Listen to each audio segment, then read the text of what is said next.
Good day at day good mga ka-JT sa kalam, at ito po kasama ko na naman po si Engineer, ang aking inanak, at si Adzay. At ayun po, ayaw magpakita sa camera, mga ka-JT sa kalam, at ayan nagtitiktok po. At diyan po ay tumawid po kami sa gitna ng UP Freedom Park, at ito po medyo may sipon pa po tayo mga ka-JT sa kalam, kaya medyo maganda yung boses natin. At ayun po, naiya ang aking Adzay. At ayan po, ang sabi po ni Adzay ay wrong decision mga ka-JT. At tinukot po namin yan buong UP mga ka-JT. Pumanik po kami dyan ng forestry sa may share ka apartment. Tapos dire-diretso lang po tayo dyan. At duman po kami doon sa may bahayan na mayroong mga silong mga ka-JT. Tapos pumunta ko kami papuntang forestry. At bumalik po kami paikot. At yun, na wrong turn po kami mga ka-JT. At ang dami pa humbayan dyan sa may forestry na kaya pala may pasada po dyan na mga sasakyan ng jeep. Dahil po ang dami pa po nakatira doon sa may parting taas, at yun, may oras naman po yung biyahe, at minsan hindi na po naikot pataas mga ka-JT pag kukunti lang po yung pasahero. At malimit po ay kailangan mapuno yung sa isang jeep na para pumanik po sa may forestry. Sa may forestry naman po, pag pauwi kayo, madalang naman po yung mga pampasaherong jeep. Tsempuhan lang po, kaya maglalakad po kayo pababa papunta rito po sa UP campus mga ka-JT. At ayan po, nakita nyo naman po yung dalawa kong kasama. Ayan po, medyo pagod na po yan si Adzay. Shoutout sa iyo, Adzian. Si Baby Jollibee. At ayan po, hindi niya alam na kinukunan ko siya ng video. At ayan, nag-walking po kami dyan. May 2 oras po kami nag-walking dyan. May 7.5 o 8 kilometers kaming naglakad dyan. At dyan, nag-jogging pa po dyan si Dana May. Ayan po yung mga kasama ko. At sumasama po sa akin pag-jogging mga ka-JT. At syempre, hindi naman pwedeng hindi tayo mag-jogging at sa edad po natin ito, kailangan na po natin magpapawis at hindi maaaring hindi magpapawit ang bida. At ayan, may dala po ako ng plus. Alam nyo na kung ano yung plus na yun mga ka-JT, lagayan ng tubig. At ayan po, papanik na po kami dyan. Sa may Circa apartment po yan, hindi sa may Circa may bandila, sa kabila po yun. Ang labas po niyan ay papuntang forestry mga ka-JT, at ayan po, dire-diretso lang po tayo dyan. Sa pagitan po yan ng women's dorm at men's dorm, mga ka-walking, mga ka-jogging. Basta dire-diretso lang po yan, tapos ikot po dyan ng forestry. Habang naglalakad po kami dyan, at ayan, napakaganda po nung araw. Parang walang bagyong leon mga ka-JT. Basta ayan, napaka-blue po nung langit, tapos dire-diretso lang po tayo dyan. Paikot lang naman po ang UP. Tapos syempre ako, hindi ako nagsasawa magpaikot-ikot dito kasi stress free. At ayan, medyo pauno. Nakita nyo naman po ang si Engineer. Kailangan na magpapawis. Ang abs, baka mapabayaan. At ayun po, nakita nyo naman po yan. Naka-outfit po yan, parang atleta. Ayaw po magubad ng jacket mga ka-GT. Basta dire-diretso lang po yan. Tapos ang labas po niyan ay papuntang forestry. May mga bahayan po tayo madadaanan dyan. At ayun po, yung pati mga puno-puno dyan. Tapos nasa lanta rin po ng Christine. Pero hindi naman po nagtauban, maliban lang sa ibang puno mga ka-JT. At ayan po, nakita nyo, nagmamagic pa, paatras ang jogging mga ka-JT. At ayan, yung dalawa kong kasamang yan ay ayaw magpakita sa camera. At may kasama kami senior citizen dyan, ang dami yung reklamo sa katawan at sa buhay.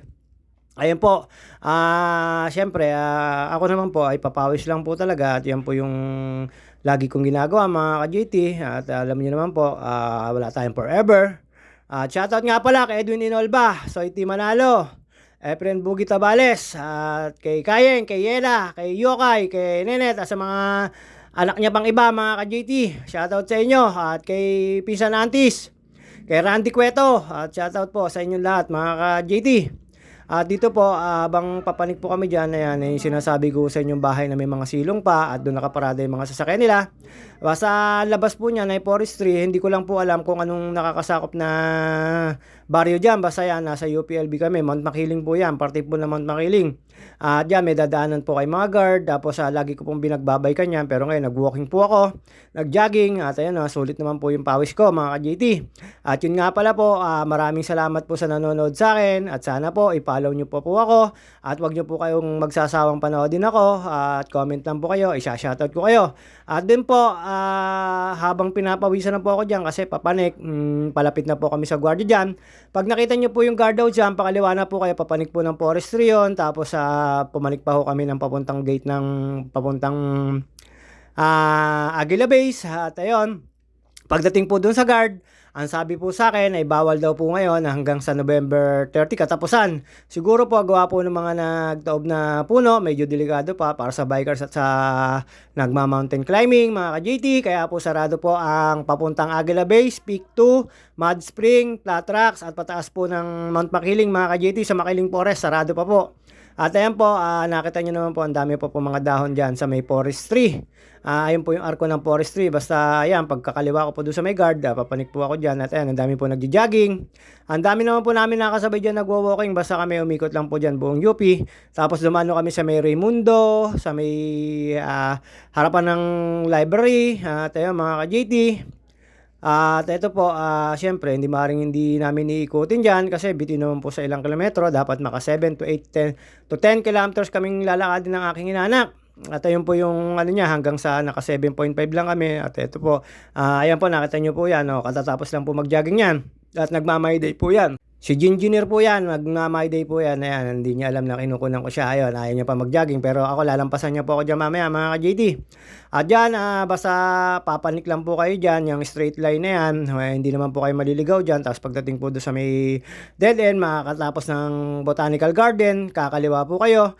Pagkatapos po ng kaliwaan, tapos straight ng konti. Pag kumaliwa po kayo, pababa. Pag kumanan po kayo, papunta hong Makiling Forest.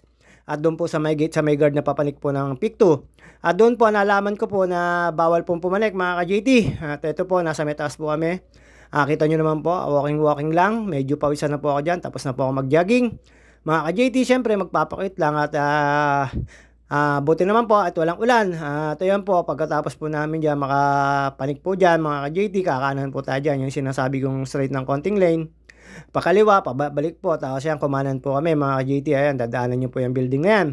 Pagkatapos nyo po ang building na yan, ang susunod po dyan ay gate ng papuntang Makiling Forest. At doon po, tinanong ko po yung guard talaga, ay bawal pa po pumanik hanggang until katapusan po ata ng November. Siguro, inaayos po yung kalsada, yung mga puno na tumba. Hindi po natin alam, mga ka-JT, kung anong reason. At hindi ko na po tinanong.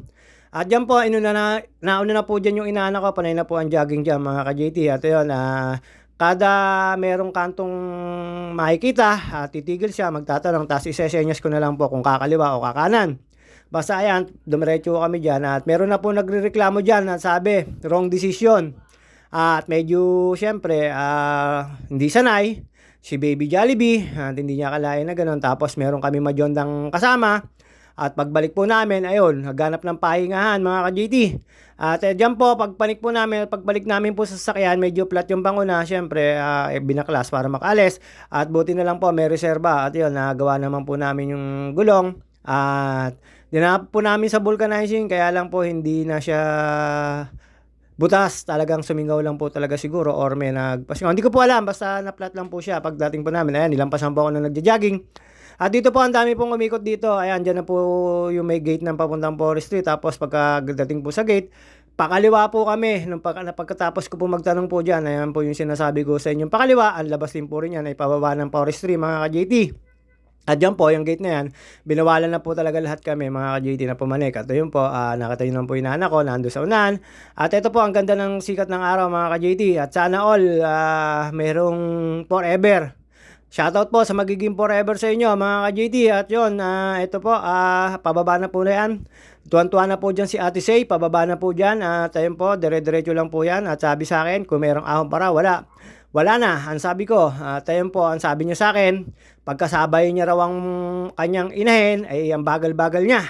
Hindi ko po alam kung bakit po yung senior citizen namin ay mabagal lumakad. At ayun po, nagpakit po ako dyan. Pawis na po ako dyan at syempre ang haba na po namin nilakad namin at ginaging ko. Pababa na naman po kami dyan tapos sa may papuntang likod po ng library at doon kami dumaan sa may Raimundo at yun mga ka-JT. Haba po niya siguro may 2 kilometro yung pababa na yan. Basta yan yung pababa na yan ay medyo maluwag ng lakadin yan. Tapos pakaliwa po dyan at may madadaanan po tayo dyan covered court. Diyan ko na po nakikita yung mga naglalaro sa Baker. Ang dami na pong lumalaro dyan kasi covered court na. Tapos medyo sira yung dulo. At dyan, nakasalubong ko si Kuya Guard at nakita namin sarado yung tindahan. At ayun, dumiretso na lang po kami dahil bibili po sana ako ng makakain. Pero sarado po yung nag-iisang tindahan doon. At dyan, Pagkakaliwa nyo po dyan, makikita nyo na po agad yung covered court mga ka-JT. At ang dami po naglalaro. Siyempre, may kasama ho tayo. Hindi na po ako tumigil dyan. Yung mga naglalaro po sa Baker, dito ko na po nakikita sa covered court na to. At yung kabilang dulo po nitong covered court na to, medyo nasira po ng bagyong Christine mga ka-JT. Pero nalalaroan naman po. At nakita nyo naman po, ang dami pa rin dahon-dahon sa dami pong nalagas na dahon ng puno, mga ka-JT. Ayan po yung sinasabi kong covered court at dyan na po nakikita ko yung mga naglalaro sa Baker siguro. Dyan na nga po nilipat yung court. At doon sa kabila, meron din sa may gitna ng kaya lang wala po yung covered. Ito may covered, kahit umulan po, pwede maglaro. At dyan nakita ko po yung mga player na nagmamadali. At siguro sa gantong araw, marami naglalaro. At dyan kulang pa sila at may tumawid na isa. Ayan, player din. At may nakasalubong po ako mga maglalaro pa rin. At ayun, siguro usapan na nila na sila maglalaro. Siguro ang dami rin siguro maglalaro dyan mga ka-JT. Kung gusto nyo po maglaro dito sa UP, papalink po kasi sa may forestry. At hanapin nyo po lang yung covered court. Ayan po yung covered court. Ayan yung dulong kabila na meron pong sira mga ka-JT. At after po nun, matapos nyo po to, dumiretso lang po kami pababa. At ito po, dumano kami sa may papuntang library mga ka-JT. Ayan, dinaanan po namin yung tulay na yan. Pabalik naman po ako. Hindi naman po ako papunta dun sa loob ng Umali. Dito po ako dumaan sa may papunta Raimundo. At dyan, sinesenyasan ko lang po yung kasama ko na sige, straight line lang. At may nakasalubong po kami yung aso at yung nagpa-jogging. At ayan po, nakita nyo naman po, lakas ng agos. Tinanong po ako ng kasama ko dyan kung pwede raw maligo. Sabi ko, pwede, kaya lang, hirap ng dadaanan mga ka-JT. Pero ang linis po ng tubig niyan, galing po sa taas siya mga ka-JT. Tapos tatawirin nyo lang po yan. At ayun, gumitna lang po ako ng konti dyan. Tapos kinunan ko ng video, hindi humakita yung tubig. Kasi may maraming puno na tumumba. At ayun, umiwas lang po ako sa aso at dun sa kay kuya para mabigandaan po sila. At dyan, dire-diretso lang po tayo dyan. At after po namin dyan na makadaan po dyan, diretso lang po dyan. Tapos may dumaan po dyan sa may shortcut dyan, sa may harap na yan. Kami dumiretso papunta Raimundo. At doon kami dumaan, pero ang pinatangan lang din po namin ay ang kabilang yan. Para lang po syempre pagpawisan. At makita rin po yung buong ng UPLB. At ayan po, ikutan lang po namin yan. Tapos mamaya nasa harapan po kami yan mga ka-JT. Dito po, may hindi po makapagreklamo yung kasama ko nasa likod. Pero medyo pagod na po siya. At nung nakita niya po yung kambal niya, ay tuwan-tuwa po siya. Ayan, nasa harapan na po kami. Dito po, kukunti lang po yung mga nag-jogging. Ayan po, nakita niyo po, lumampas. Medyo gutom-gutom na yon si Ate Say. At ayan, nasa una na po namin yung ate niya. At ayun siyang magandang formation ng mga puno dito. Kaya malimit po ako naglalakad dito. Dito ako, konti lang po yung nagwo-walking dito. Hindi naman po kasi tapos yung iba lang po may alam na pwedeng umikot dito. Kagaya ko, naikot po kami dyan. Pero ayan, dinanan po namin oblation. Tapos mga building ng mga estudyante, mga room. Pakaliwa lang po kami dyan, dumiretso lang po kami papalabas ng UP Gate, pero hindi kami lumabas sa may mismong Vega Center. Kumana na lang po kami papuntang St. Teresa sa simbahan. Tapos umikot to kami doon sa may papuntang Erie para medyo malayo rin po yung inikutan namin. At yung naikot na ho namin yung buong sa may Erie mga ka-JT. Pabalik na po kami ng sasakyan at medyo solved na po kami doon. At ito po basta yan wala naman pong stress dyan dahil hindi naman po masasakyan dyan.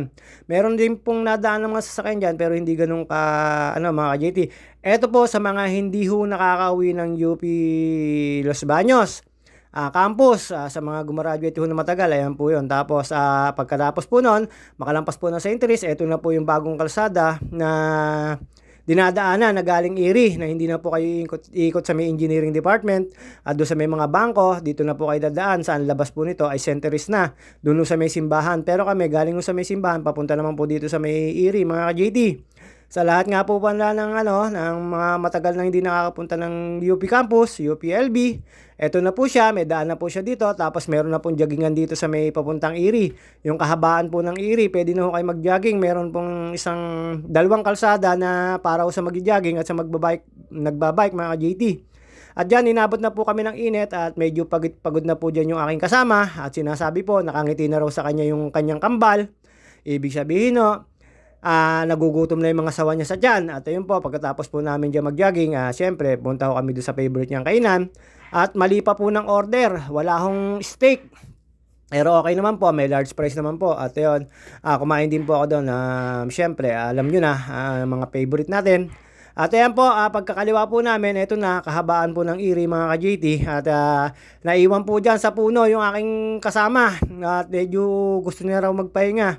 At ayun mga ka-GT basta yan, medyo may kahabaan yan, hindi ko alam kung may 1 kilometro yung balikan na yan mga ka-GT. Mga nagwo-walking, sa lahat na nagwo-walking po dito sa UP alam po yan at, nagjo-jogging. Dito po, yung kabilang kalsada na po yan ay nadadaanan po ng sasakyan kaya hindi nyo pwedeng daanan. Basta yan, dire-diretso lang po dyan. Tapos pagdating po sa dulo, dead end mo yan, huyan, babalik na lang po kayo. At sa mga nanonood at nagpa-follow sa akin, please follow po nyo po ako. At sa mga basher ko, maraming salamat. At sa mga nanonood po sa akin, maraming salamat at nagpa-follow. Maraming salamat po. At sa mga ka-TikTok ko, mga ka-YouTube, mga ka-FB, maraming salamat po sa inyo. Ito lang po lagi ang ginagawa ko kasi po kailangan po magpapawis sa age po natin ganito. Hindi na po pwedeng pabara-bara at kailangan na po. At ito po, magpapakita po tayo. Nagwo-walking, pawis na po tayo. At ayan po, ubos na po yung tubig na yan. At pinainom ko po yung aking kasama dyan. Tapos yung huli, akin na. Akin ang ininom. At dito po mga ka-JT, masayang-masaya na po tayo dahil tatapusin lang po namin dyan yung dulo niyan at babalik na po kami mga ka-JT. At sa lahat po ng mga nasa kalsada na nagwo-walking, nagja-jogging, shoutout po sa inyo. At dito po UPLB. See you on my next vlog. Babus mga ka-JT, hanggang dito na lang po tayo.